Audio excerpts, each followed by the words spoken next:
Bismillahirrahmanirrahim. Assalamualaikum warahmatullahi wabarakatuh.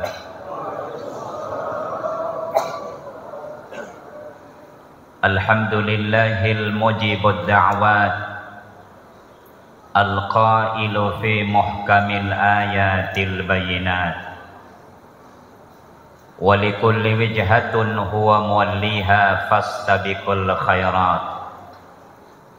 Wassalatu wassalamu ala sayyidina Muhammad wa ala alihi wa ashabihi ahlil fadai wal karamat, amma ba'd.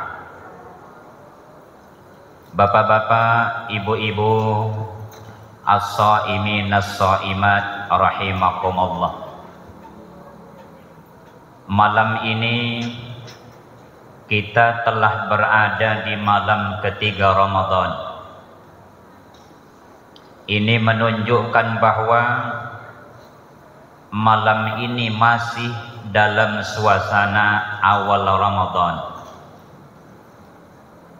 Sebagaimana pengalaman kita pada tahun-tahun sebelumnya, awal Ramadan selalu disikapi oleh kaum muslimin dengan sukacita yang luar biasa, sehingga masjid-masjid nyaris penuh, hampir Pak Imam tidak dapat tempat. Pertanyaannya adalah, sampai berapa malam sukacita ini akan ada di masjid? Jawabannya adalah waktu yang akan mensortir, memverifikasi siapa di antara kita haqqa tuqatih, takwa kita benar-benar kepada Allah Subhanahu wa ta'ala. Hadirin as-shaimin as-shaimat rahimakumullah. Pada malam ini izinkan kami menyampaikan sebuah tema, akan kemana puasa kita. Tema ini berangkat dari salah satu pesan Rasulullah sallallahu alaihi wasallam dalam hadis yang diriwayatkan oleh Imam At-Tabrani dan At-Tirmidzi, di mana beliau bersabda, "Kam min sha'im laisa lahu min siyamihi illa al-ju' wal 'atash."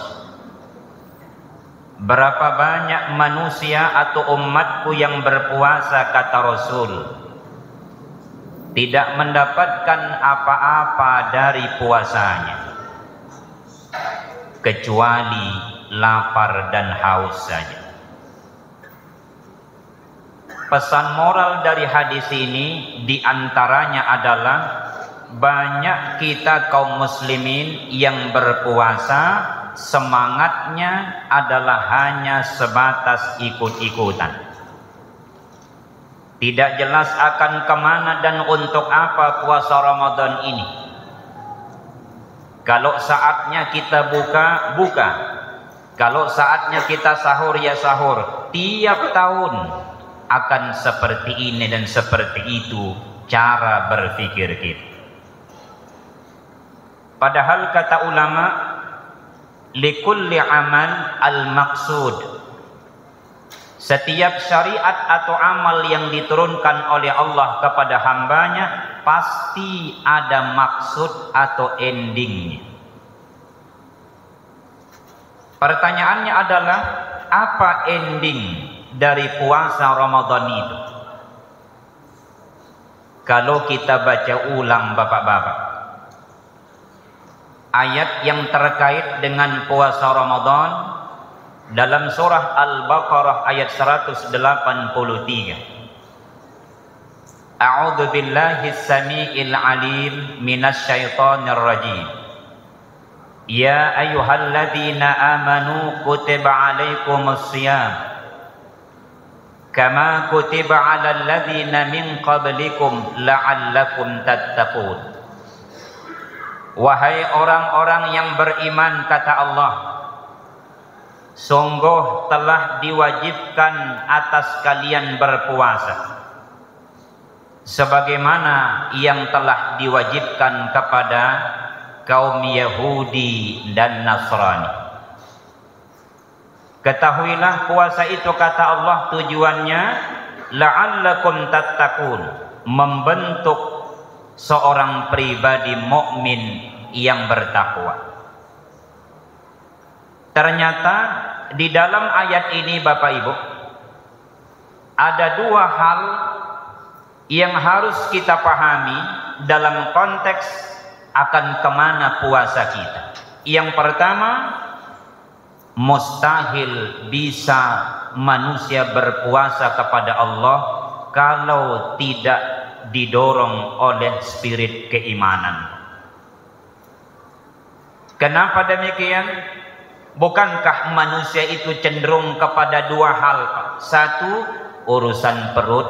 Yang kedua, urusan di bawah perut. Tetapi atas nama iman kepada Allah, dua urusan ini, Pak, bukan dihentikan, bukan dilarang, tapi ditata atau dimanage. Makanya Quran menggunakan kata as-siyam. As-siyam secara bahasa itu, Pak, adalah menahan.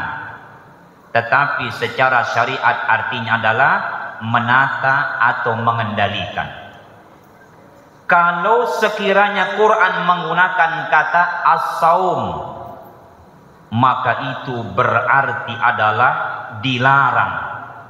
Dilarang bergerak, dilarang makan, dilarang berkedip, bahkan dilarang hidup, Pak. Kenapa? As-saum artinya dilarang. Semuanya dilarang. Dilarang ke masjid. Tapi Quran menggunakan kata as-siyam, artinya adalah dikendalikan. Pasangan suami istri yang halal harus ditata atau dikendalikan, mulai dari terbitnya fajar sampai dengan maghrib. Kapan boleh? Setelah buka atau setelah maghrib. Inilah makna dari as-siyam. Kemudian efek dari as-siyam ini atau keimanan yang melahirkan as-siyam, la'allakum tattaqun, membentuk karakter atau pribadi seorang mukmin yang bertakwa. Apa itu takwa, Bapak Ibu? Secara sederhana saya akan kutip pandangannya Imam Al-Qusairi rahimahullah. Kata beliau, puasa yang dilakukan seorang mukmin melahirkan paling tidak 4 pribadi atau karakter. 1, takwa itu terdiri dari huruf ta, tawadu atau rendah hati. Seorang mukmin akibat dari puasa dia tidak boleh punya sifat al-barra'u wal sotta. Tidak boleh sombong. Kenapa? Dia sadar betul bahwa kalau dia punya ilmu, Quran katakan, "Wa ma utitum minal ilma illa qalil." Sedikit. Tidak ada seorang profesor dia tahu segala ilmu. Karena sifat manusia adalah di atas langit ada langit. Makanya begitu banyak manusia yang sombong, Pak, diabadikan oleh Quran. Satu di antaranya adalah Fir'aun, Pak.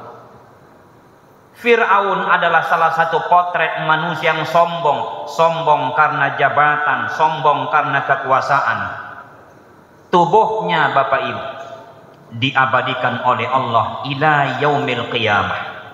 Ini mengilustrasikan bahwa Quran itu adalah kitab suci yang tidak hanya benar, tapi benar-benar secara sains atau ilmiah bisa divalidasi.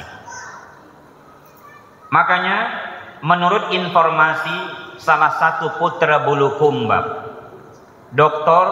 Samsi Ali, yang diberikan amanah menjadi salah satu imam di Amerika Serikat, Hampir kata beliau tiap Jumat beliau mengislamkan orang non masuk Islam.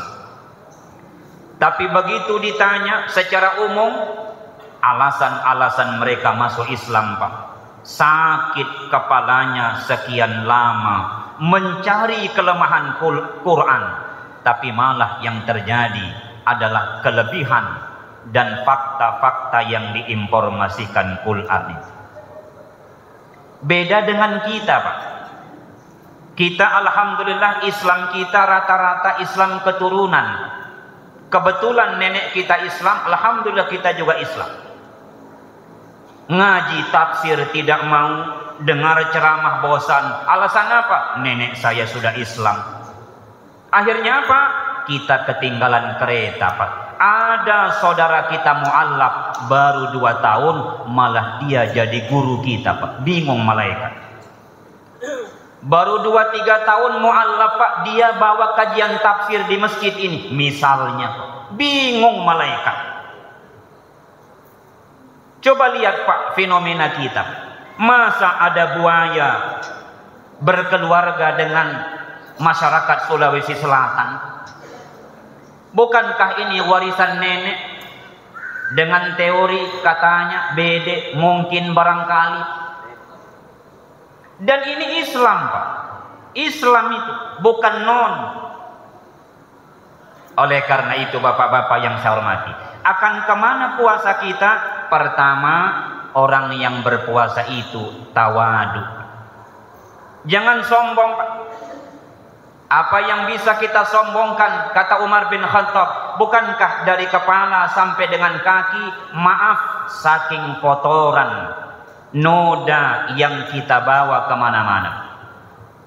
Di kepala saya ada kotoran kepala, namanya ketumbe, Pak. Sama juga dengan bapak-bapak. Di bawah kepala ada namanya mata, punya kotoran juga, Pak. Tai mata. Setelah mata turun ke hidung ada juga kotoran, Pak. Bahasa Inggrisnya tai ngongok. Setelah hidung turun sedikit ada gigi, punya kotoran, namanya tai gigi, Pak. Tengok kiri kanan sedikit ada 2 telinga, punya kotoran, namanya tai telinga, Pak. Setelah telinga turun sedikit, namanya ketiak, punya kotoran, namanya tai sakluk, Pak. Setelah ketiak turun sedikit ada kotoran, namanya pusat, disebut dengan tai poci. Biar jenderal, Pak, pasti punya tai poci. Termasuk Prabowo juga pasti punya tai poci. Apa mau disombongkan?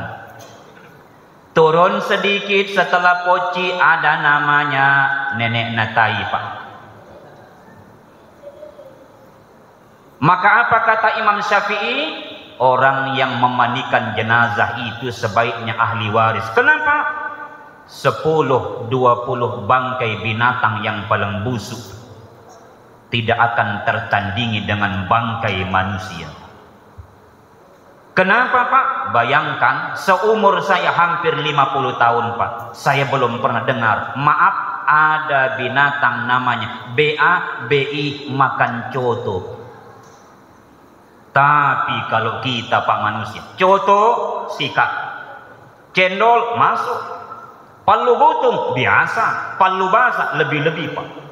Beraneka makanan masuk di perut, Pak. Pantas kalau meninggal, kata Imam Syafi'i. Maaf, aromanya, baunya luar biasa. Makanya kata Imam Syafi'i, tidak boleh sembarang orang kasih mandi mayat itu. Jangan sampai nanti, mohon maaf, jadi pemicu fitnah. Kenapa? Ini, Pak. Saya ulangi, orang yang berpuasa itu tawadu. Berikutnya kata Imam Qusairi, orang yang berpuasa itu, Pak, setelah dia tawadu, dia qanaah, pandai bersyukur, Pak. Orang yang rajin bersyukur, Pak, hidupnya berkah. Berkah itu artinya sisa, tenang, Pak. Karena semua manusia kepingin tenang, walaupun realitanya hampir tidak ada manusia yang tidak punya masalah. Ada orang punya masalah, Pak, istrinya IWACI, Ikatan Wanita Capila Indonesia. Dia dihormati di kantor, Pak, tapi depan istrinya lobet. Bayangkan, ada begitu. Begitu lewat kendaraannya di depan orang, oh siapa? Depan istrinya, maaf, boleh jadi tidak ada harga diri. Bayangkan, Pak, beli bensin saja mengemis sama istrinya, mak, mau beli bensin, cilaka, Pak. Berarti ada manajemen keuangan yang keliru, Pak. Siapa bilang semua uang itu harus dikasih istri, Pak? Maaf, baca dulu Quran kembali. Baca dulu Quran kembali. Masa urusan bensin, urusan kota amal, mak tolong uang kecil tamu kak kasih masuk dulu. Di masjid malam ketiga tarawih, astagfirullah, uang kecil masih minta sama istrinya. Bukankah kita yang cari uang, Pak? Saya pernah ceramah seperti ini, Pak Haji. Banyak jamaah laki-laki ya mulai tidak tenang duduknya. Apa dia bilang setelah saya ceramah, Ustadz, semua yang kita bilang itu saya nak kena. Maksudnya Pak Haji, temanku juga. Tidak boleh semua uang itu di dalam syariat Islam dikasih semua istri, Pak. Kenapa? Karena seorang anak laki-laki wajib menafkahi mamanya. Nah, kalau uang itu sudah kita kasih istri, Pak, maaf, 50-50. Karena rata-rata istri itu, Pak, kalau urusan doi al-seke wal pelitu. Begitu datang mertuanya, wajahnya romusa, rombongan muka susah. Dia bilang apa? Mak, masuk maki mak, tapi giginya tidak rapat. Masuk maki mak, dalam hatinya kayaknya mau minta beras lagi. Kadangkala ada istri kita, Pak, lebih hormat dia kepada maaf tetangga ketimbang ibu mertuanya. Ada begitu. Dia tidak tahu, Pak. Istri ketika sudah dikatakan seorang laki-laki, saya terima nikahnya Nurhayati binti Rahman dengan mahar tunai karena Allah, mulai detik itu surga seorang istri itu bukan lagi di bawah telapak kaki ibunya, tapi di bawah telapak kaki suami. Sementara suami tetap, Pak, di bawah telapak kaki mamanya. Oleh karena itu hadirin, qanaah, kita pandai bersyukur. Bersyukur, Pak. Kemudian orang yang bertakwa itu akibat puasa, setelah dia qanaah, adalah dia wara' atau hati-hati. Hati-hati dalam berucap. Tidak mudah menyalahkan orang yang beda mazhab dan sebagainya, Pak. Coba kita lihat kisah singkat, Pak, dalam Sahih Bukhari dari Abu Hurairah. Selesai sholat duha, Abu Hurairah mengadu kepada Nabi, ya Rasulullah, indil jar, saya punya tetangga. Kalau tiba Ramadan, jangan makin tanya bagaimana puasanya, pasti sempurna. Kata Nabi, bagus.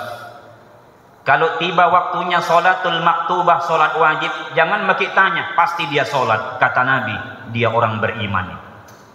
Kalau tiba waktunya nyumbang, ya Rasulullah, tidak usah tanya, dia orang dermawan. Kata Nabi, itu termasuk orang yang muhsin, orang yang baik. Tapi kata Abu Hurairah, ya Rasulullah, setiap ketemu dengan tetangga, pasti tetangga merasa tidak nyaman hatinya karena mulutnya kasar. Apa kata Nabi? Fa innaha ashabun nar, perempuan itu pasapinya neraka. Bahwa dia sholat, ya, puasa, jalan, sedekah, rajin, Pak. Tapi pada saat yang sama, kasar mulutnya kepada orang lain. Itulah alasan, Pak, tidak boleh dalam Islam ketika kita punya anak cucu lahir dipotongkan sapi saat akikah. Kenapa? Karena kambing itu salah satu potret sifat jelek manusia. Kambing itu kalau dia makan tumbuh-tumbuhan, biasanya mati tumbuh-tumbuhan. Kenapa? Beracun air liurnya. Maka ketika kita sembelih atau disembelih pada saat kita masih kecil, seolah-olah ibu dan ayah tak berkata, "Nak, besok kau kalau besar, dimanapun kau hidup, dengan siapapun kau bertetangga, jangan kau seperti mulut kambing, selalu membunuh, menjatuhkan, menceritakan kekurangan orang lain." Begitu juga kalau kita melakukan pelanggaran dalam ibadah haji dan umroh, ada dam tertinggi, alirkan darah kambing, bukan alirkan darah unta. Kenapa lagi-lagi kambing? Kambing itu Pak sebagai isyarat atau gambaran sifat jelek manusia. Kalau kita baca lagi dalam fikih kurban, 1 ekor unta 7 jiwa yang diwakili Pak. Unta ini 1 ekor sapi sama 7 Pak. Tapi kata Imam Malik, 1 ekor kambing bisa mewakili 1000 nyawa Pak. Begitu kata beliau dalam kitab Al-Muwatta. 1000 nyawa Pak, kambing itu. Padahal dari segi katakanlah harga Pak, kambing lebih murah ketimbang sapi dan sebagainya. Tetapi hakikat dari kambing itu Pak, itu luar biasa. Sebagai gambaran sekaligus pelajaran bagi kita sebagai orang bertakwa. Apa itu? Wara, hati-hati. Yang terakhir ada huruf iya pada kata takwa itu. Yakinlah bahwa suatu saat semua yang kita lakukan ini akan kita pertanggungjawabkan di hadapan Allah. Tahun kemarin Pak, saya yakin di masjid ini masih ada saudara-saudara kita yang sholat tarawih sama kita tahun kemarin. Tapi tahun ini boleh jadi beliau sekarang sudah masuk ke alam barzah. Tahun kemarin masih ada tetangga kita yang boleh jadi dengar suaranya Pak Imam yang begitu merdu ketika pimpin sholat Pak. Tahun kemarin, tapi tahun ini beliau telah kembali kepada Allah Subhanahu wa Ta'ala. Inilah orang bertakwa Pak. Setelah dia tawadu, dia qanaah, lalu dia berhati-hati, kemudian dia yakin hidup ini pasti berakhir. Hidup ini pasti ada finishnya. Suatu saat pasti kita akan kembali kepada Allah Subhanahu wa Ta'ala. Oleh karena itu hadirin yang saya hormati, akan kita kemanakan puasa ini Pak? Minimal jawabannya, hadirkan 4 pribadi itu. Jadilah orang yang rendah hati Pak, jangan sombong Pak. Yang kedua, marilah menjadi pribadi yang qanaah, supaya tidak melakukan oplosan terhadap pertalite dan pertamax. Yang ketiga, berhati-hati Pak, karena kapan kita tidak hati-hati biasanya kita salah alamat. Dan yang keempat, saya ulangi sebagai kesimpulan penutup adalah, mari kita yakin tidak ada satupun perbuatan dan ucapan kita melainkan didokumentasi, direkam, disimpan filenya oleh malaikat Raqib dan Atid. Inilah yang dapat saya sampaikan Bapak Ibu. Semoga Allah senantiasa memberikan kita taufik dan hidayah, sehingga mulai tahun ini Pak, tidak usah merubah niat kita untuk datang ke masjid gara-gara malam genap dan malam ganjil Pak. Biarlah urusan ganjil genap itu adalah urusan Allah. Kapan dia mau kasih turun Lailatul Qadar, tidak usah dipusingi Pak. Kewajiban kita jagai sejak malam pertama sampai dan malam terakhir. Hadanallah wa iyyakum. Assalamualaikum warahmatullahi wabarakatuh.